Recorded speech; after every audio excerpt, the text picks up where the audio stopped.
Hello বন্ধুরা, পাখি sweet কিচেনে তোমাদের আরও একবার অনেক অনেক স্বাগত। আজকে আমি নিয়ে চলে এসেছি মালাই চিকেন রেসিপি নিয়ে। তো দেখো, আমি এখানে 1 কিলো মুরগির মাংস নিয়ে নিয়েছি। এটাকে ভালো করে আমি ধুয়ে নিয়েছি। তো আমি এটা করছি রাখি স্পেশালে। তো রাখি অনেকদিন আগেই চলে গেছে, বাট আমার ভিডিওটা আপলোড করা হয়নি। তো আজকে আমি তাই এটা তোমাদের সাথে শেয়ার করছি। এটাকে আমি আগে ম্যারিনেট করে রাখবো কিছুক্ষণ।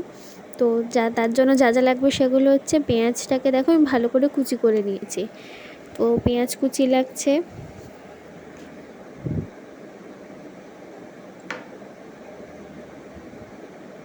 দিয়ে দিচ্ছি সামান্য পরিমাণে নুন। সামান্য পরিমাণ বলতে তোমরা যতটা পরিমাণ চিকেন করবে তার পরিমাণ অনুসারে তোমরা এটাকে দেবে। দিয়ে দিচ্ছি হলুদ গুঁড়ো। এখানে সব কিছুই তোমরা যতটা পরিমাণে মাংস নেবে ঠিক ততটা পরিমাণ মতোই তোমরা আন্দাজ করে হলুদ, নুন, লঙ্কার গুঁড়ো, জিরে গুঁড়ো, ধনে গুঁড়ো এগুলো ইউজ করবে। তো আমি এখানে পেঁয়াজ কুচো, লঙ্কার গুঁড়োটা এখন অবধি দিইনি, এখন দিচ্ছি লঙ্কার গুঁড়ো, ধনে গুঁড়ো, জিরে গুঁড়ো, হলুদ গুঁড়ো আর নুন, আর সামান্য পরিমাণ টক দই। টক দইটা সামান্য পরিমাণ না, আমি ছোটো বাটির 1 বাটি টক দই দিয়েছি। আর সামান্য পরিমাণে সাদা তেল দিয়েছি, এই 1 চামচ, হ্যাঁ 1 টেবিল চামচের মতো সাদা তেল দিয়ে মাংসটাকে আমি এখন ভালো করে ম্যারিনেট করে নিচ্ছি। ভালো করে হাত দিয়ে মাখিয়ে নিতে হবে, যাতে মশলাটা প্রতিটা মাংসের মধ্যে ভালো করে ঢুকতে পারে। তো দেখো, আমার ভালো করে মাংসটা মাখানো হয়ে গেছে। আমি এখানে কিন্তু সবকটা লেগ পিসে নিয়েছি, ব্রেস্ট পিস নিইনি, কারণ লেগ পিসটা খুব নরম নরম হয়, ব্রেস্ট পিসটা একটু ছাবড়া ছাবড়া থাকে দেখে আমি নিইনি। আর নিয়ে নিচ্ছি ছোট ছোট দেখে 4টে আলু। তো যেহেতু আলু আমাদের বাড়িতে সবাই একটু কম খায়, তো অল্পই আলু নিয়েছি, 4টে মাত্র আলু নিয়েছি। তা ছোট দেখে আর কাটিনি, ওটা গোটা গোটাই রেখেছি। কড়াইয়ে আমি সামান্য পরিমাণ তেল দিয়ে নিয়েছি। এবার আলুটাকে আমি আগে কিছুক্ষণ ভেজে নেব। তো দেখো, তেলটা আমাদের গরম হয়ে গেছে, আর আলুটা এখন আমরা ছেড়ে দিচ্ছি। আলুটাতে আমি নুন হলুদ কিছুই মাখাইনি, আলুটা শুধু মানে যেরকম খোসাটা ছেড়ে যেরকম থাকে সেই শুধু ধুয়ে সেই অবস্থাতেই আমি আলুটাকে ভেজে নিচ্ছি। তো এখানে একটা ব্লপার হয়েছে কি, আলুটা ভাজতে ভাজতে না আমার আলুটা পুড়ে গেছিলো, যেহেতু আমি গ্যাসটা একটু বাড়িয়ে রেখেছিলাম। এই দেখো, তো কী আর করা যাবে, এই পোড়া আলু নিয়েই আমাকে মালাই চিকেনটা করতে হবে। তোমরা বাড়িতে যখন করবে অবশ্যই লো ফ্লেমে করবে, যাতে আলুটা পুড়ে না যায়। আলুটার মধ্যে আমি দিয়ে দিয়েছিলাম সামান্য নুন।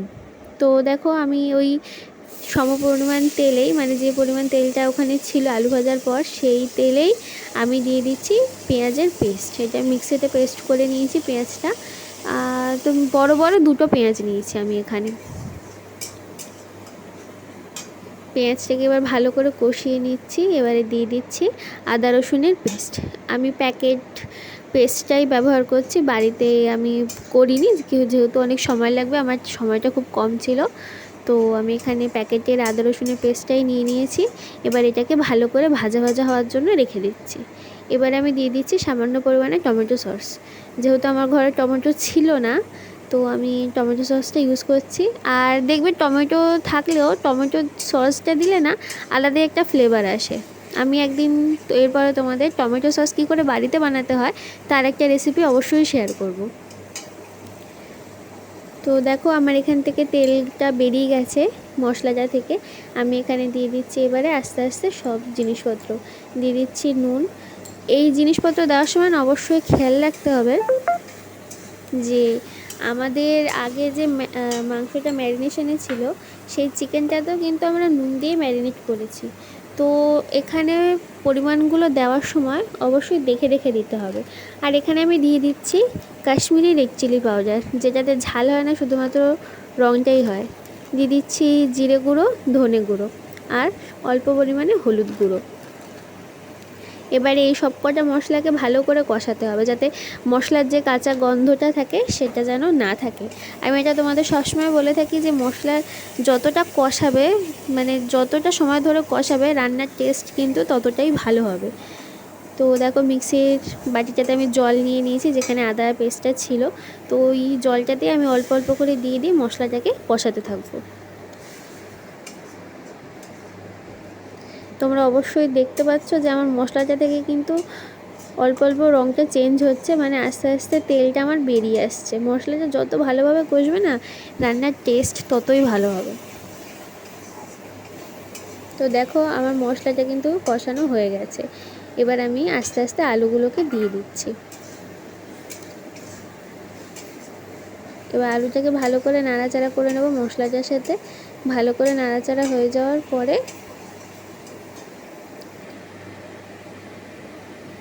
আমি দিয়ে দিচ্ছি সামান্য চিনি। চিনিটাও আমি দিয়েছি শুধুমাত্র রং হওয়ার জন্য, কারণ এটা অনেকটা আগেই দেওয়া উচিত ছিল আমার, যেহেতু আমার মনে ছিল না, মানে তেলটা যখন গরম ছিল তখনই আমার দেওয়ার কথা ছিল, যেহেতু মনে ছিল না তো আমি এখন দিচ্ছি। আর দিয়ে দিচ্ছি মাখানো মাংসগুলো। এবারে মশলাটার সাথে মাখানো মাংসগুলোকে ভালো করে নেড়ে চেড়ে দিচ্ছি, যাতে ভালো করে মশলাগুলো, কষানো মশলাগুলো মাংসের গায়ে লেগে থাকে। তো দেখো আমি আস্তে আস্তে এইভাবে নিচ্ছি। তোমাদেরকে আমি মাখানোটা দেখাতে পারি না, কারণ তোমরা সকলেই জানো যে আমার স্ট্যান্ড নেই, আমি এক হাতে ফোন আর এক হাতে রান্না করি, তো সবসময় আমার সব কটা দেখানো সম্ভব হয় না, কিন্তু যতটুকু যা করি তোমাদের সাথে আমি শেয়ার করার চেষ্টা করি। তো দেখো আমি এবার কড়াইটাকে ঢেকে দিচ্ছি 5 মিনিটের জন্য। আর দেখো 5 মিনিট পরে আমার মাংস যে সিদ্ধ হয়েছে তোমরা বুঝতেই পারছো, লেগ পিসটা থেকে দেখো চিকেনটা ছেড়ে ছেড়ে গেছে। যেহেতু এখানে টক দইটা দেওয়া ছিল অনেকক্ষণ ধরে, মানে মাখানো ছিল, প্রায় টক দইটা মাংসের সাথে আমি মাখিয়ে রেখেছিলাম ধরো 15 মিনিটের মতো। তো তার জন্য দেখো মাংসটা অনেক তাড়াতাড়ি নরম হয়ে গেছে, সেদ্ধ হয়ে গেছে। আর এখান থেকে দেখো মাংসের থেকে অনেকটা পরিমাণ জল বেরিয়েছে। আর আমি এখানে সামান্য উষ্ণ গরম জল দিয়ে দিচ্ছি।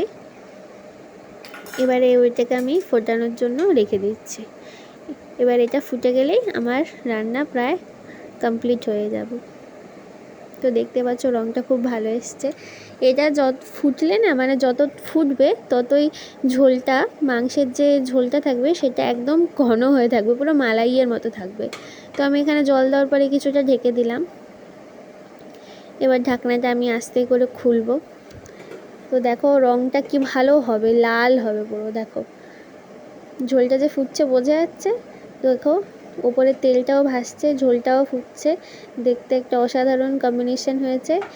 এটাকে অবশ্যই তোমরা বাড়িতে ট্রাই করে দেখো। আর হ্যাঁ, অবশ্যই লো ফ্লেমে রান্না করো, আমার যেরকম আলুটা পুড়ে গেছে, নাহলে তোমাদেরও পুড়ে যাবে। এটা আমি সবসময় বলি, কিন্তু আমার আজকে ভুল হয়ে গেছিলো দেখে আজকে আমার এরকম হয়েছে, রান্নাটা আলুটা পুড়ে গেছে। তবুও আমি তোমাদের সাথে শেয়ার করলাম, শুধু আলুটা পুড়ে যাওয়াতে তো রান্নাটা খারাপ হয়ে যায় না, রান্নাটা খুবই ভালো হয়েছিল। তোমরা অবশ্যই বাড়িতে একবার ট্রাই করে দেখো। আর যদি ভালো লেগে থাকে আমার চ্যানেলটিকে অবশ্যই লাইক, কমেন্ট আর সাবস্ক্রাইব করে দিও। আর তোমাদের যত সব বন্ধুবান্ধব আছে তাদের সবার সাথে আমার এই চ্যানেলটার লিঙ্কটাকে শেয়ার করে দিও। তো বাই বাই বন্ধুরা, ভালো থেকো আর অবশ্যই এই রান্নাটা ট্রাই করে দেখো। You got me singing.